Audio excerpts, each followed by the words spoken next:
eu sou a Dudu do 13 Books e no vídeo de hoje eu vou explicar uma tag chamada Ler em Inglês, que foi criada pela Catarina do canal Little House of Books. Eu vou deixar o link do canal dela aqui na descrição para vocês conferirem. Como a Catarina é de Portugal, eu decidi reformular as perguntas da tag dela com o português brasileiro. Então vamos começar!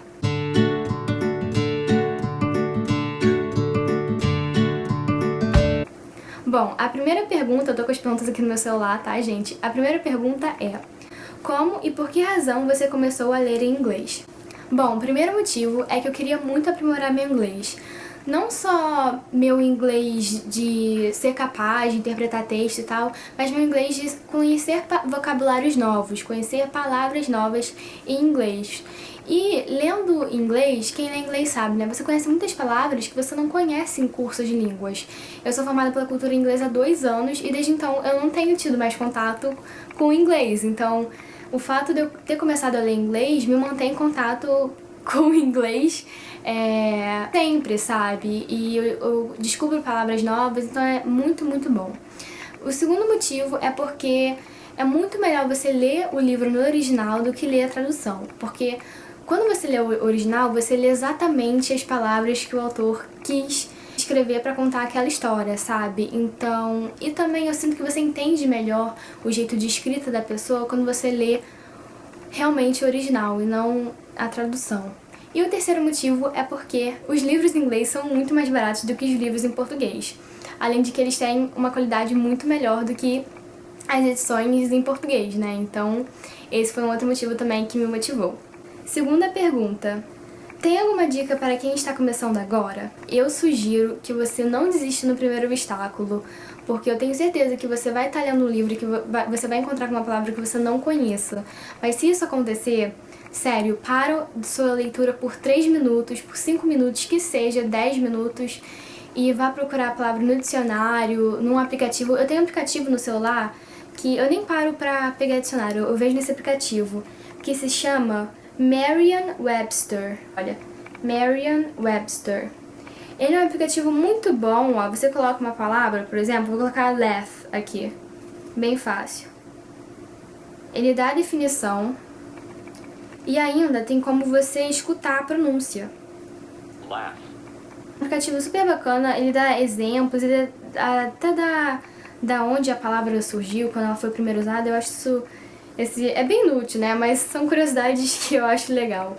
E, enfim, eu procuro nesse aplicativo e é super prático. Eu não sei se tem pra Android, mas pra iPhone, porque meu celular é iPhone, tem. Enfim, se isso acontecer, procure no dicionário. É uma coisa que daqui a 3 anos, quando você pegar um outro livro pra ler, você vai encontrar com a mesma palavra, só que você não vai precisar mais parar pra buscar no dicionário, porque você já vai ter parado antes, né, 3 anos atrás, pra ter procurado aquela palavra e você já vai saber o significado dela. Então eu acho que não desista, não tenha preguiça de procurar significado de palavras, porque às vezes aquela palavra vai fazer diferença no contexto da situação que os personagens estão inseridos, enfim. Então essa é a minha dica. Outra coisa também, lembrei agora, uma outra dica que eu queria dar. Se você tem muito, muito medo e se você acha que não consegue começar a ler inglês, começa por um livro que você já tenha lido em português. Ou que você, sei lá, já tenha visto o filme, conheça um pouco da história. Sabe, se você é tão insegura assim com o seu inglês, enfim, comece por uma história que você já conhece, lê uma história que você já conhece. Que aí você nunca vai se sentir perdida, porque se você se sentir perdida de fato, é só você ver qual capítulo você tá no livro em inglês e pegar o livro em português e ir lendo junto, sabe, em conjunto, comparando até a tradução, se você quiser. Então, isso também é uma outra dica boa. Terceira pergunta: qual para você é a maior vantagem em ler em inglês? Tem várias vantagens em ler inglês, né? Eu acho que eu já mencionei várias só na primeira pergunta, que é não ter que esperar a tradução quando o livro é lançado, que às vezes demora muito, tipo o 8º livro, né, do Harry Potter vai lançar agora. As pessoas que não sabem ler inglês ou que não lêem inglês ainda, vai ter que esperar a tradução pra ser lançado. Enquanto se você sabe já ler inglês, você já pode ler no dia que estrear. Ler as exatas palavras que um autor escreveu, sabe? Isso não tem preço, porque você pega a essência da coisa, sabe? Você não lê a tradução e às vezes na tradução perde até alguns trocadilhos da língua, sabe? Que, enfim, algo rima ou algo enfim, sabe, trocadilhos. Acaba perdendo a tradução. Outra coisa é que os livros em inglês são muito mais baratos do que os livros em português e a qualidade é muito melhor, as edições são muito mais bonitas e bem cuidadas, enfim. Acho que é isso. Quarta pergunta, então. Há alguma desvantagem em ler inglês? Eu acho que a única desvantagem em ler inglês é o fato de você ter que parar, interromper a sua leitura para procurar uma palavra. Mas como eu disse antes, né, isso é uma desvantagem no momento, porque a longo prazo é uma baita vantagem, né? Então, acho que é só isso que eu vejo como desvantagem em inglês. Outra pergunta. Qual é o primeiro livro que leu em inglês? Foi esse livro daqui, que eu li em 2013, eu estava no meu primeiro ano do ensino médio, que é o Charles Dickens, do Paul Shipton, dessa coleção da Penguin, que se chama Penguin Active Reading. Essa coleção daqui, eu tive que ler esse livro pra escola, né? Essa coleção daqui é super bacana pra quem quer começar a ler inglês. Por quê? Esse daqui é o level 3. Ela tem várias outras edições dessas, só que com níveis diferentes, né? Então tem o básico, tem o elementar, tem o pré-intermediário, que é esse daqui, tem o intermediário e tem o primário, né? Que é antes do beginner. Então, que varia o número de palavras. Então, o primário é 200 palavras, o beginner é 300, o elementar é 600, o pré-intermediário é 1.200 e o intermediário é 1.700 palavras. Então, é uma edição super bacana, não tem só do Charles Dickens, deve ter de outras grandes obras também clássicas. É só você pesquisar aí, Penguin Active Reading, e é uma edição que eu recomendo, porque ela não tem, ela na verdade... Tem até exercícios aqui de interpretação de texto, deixa eu ver se eu acho algum.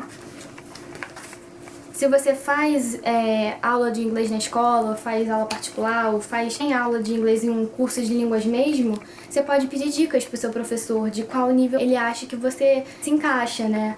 Então é uma edição super bacana. Quem fala dessa edição daqui é a Tatiana Feltrin, num vídeo que ela fez de dicas de ler inglês, que eu vou deixar o link até aqui embaixo, que é muito bacana você dar uma olhada se você realmente quer começar a ler inglês. Porque ela é professora de inglês, então ela dá várias dicas, ela dá várias formas de como você pode começar a ler inglês.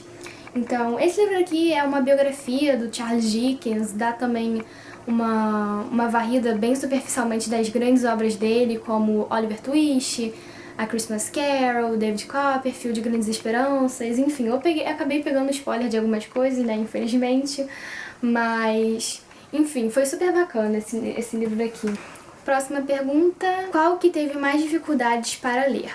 Bom, o livro que eu tive mais dificuldade para ler foi esse daqui, The Storyteller, da Jodi Picoult, que é um livro que na época que eu li, eu também li ele em 2013, não existia tradução no Brasil.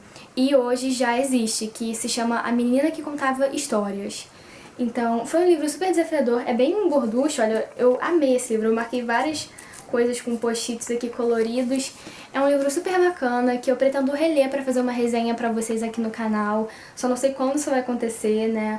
É um dos meus livros favoritos da vida mesmo. Eu quero ler muitas outras coisas da Jodi Picoult, porque eu adorei a escrita dela e a forma como ela desenvolve a história, né? Eu achei bem surpreendente, assim. Próxima pergunta. Pode indicar 3 livros com inglês que considera básico? Essa pergunta é meio problemática, mas eu vou tentar, tá? Não só com inglês que eu considero básico, mas 3 livros que eu gostei bastante de ter lido. O primeiro é esse daqui super fofo, que é o I Am Pushing the Cat, que é um livro para quem gosta de gatos, então é essencial. Porque é um livro com várias gravuras muito fofinhas, engraçadas, desse gatinho chamado Pushing, fala da rotina dele. É muito lindo, gente, é muito engraçadinho. Você se identifica, né, com Pushing, você acha que é ele. Tem uma parte que fala as coisas que eu faço na vida, dormir, comer e ficar na internet. É basicamente isso. Bom, o segundo livro é esse daqui, o A Long Way From You, da Gwendolyn Hisley, que é um livro também super bacana, fala até de intercâmbio, talvez interesse para as pessoas que queiram fazer intercâmbio.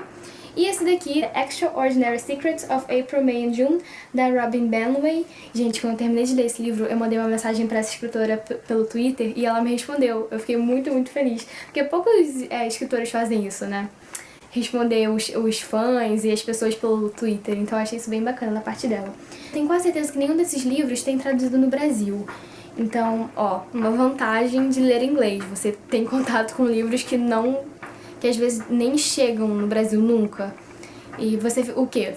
Prefere ficar privado da história ou quer conhecer a história, sabe? Isso é uma outra vantagem. Enfim, esse livro é muito legal. Fala da história dessas 3 irmãs, que é a April, May e June. Isso eu acho isso muito engraçado nos Estados Unidos, que lá é comum eles darem nome para as pessoas com nome de mês de ano, né? April, May, então é muito comum. June eu nunca tinha visto, né? Eu vi nesse livro daqui.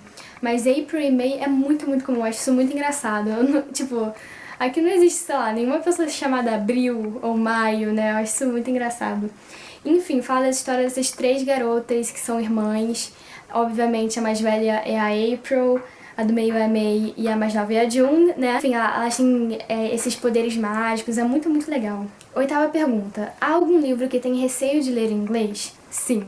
Livros clássicos em geral, como Charles Dickens, Jane Austen, Edgar Allan Poe da vida, eu acho que eu ainda não tô preparada ou... Enfim, eu acho que eu não tenho coragem suficiente ainda pra encarar a obra deles, assim, na íntegra, no original. Então eu acho que eu prefiro ficar lendo o YA em inglês por bastante tempo ainda até, né, pegar um desses autores que eu mencionei pra ler no original. 9ª pergunta. Há algum livro que leu em português, mas quer reler em inglês? Sim. Eu vou até pegar aqui pra vocês verem. Eu pensei bastante nessa pergunta. E no início eu não consegui pensar em nenhum livro.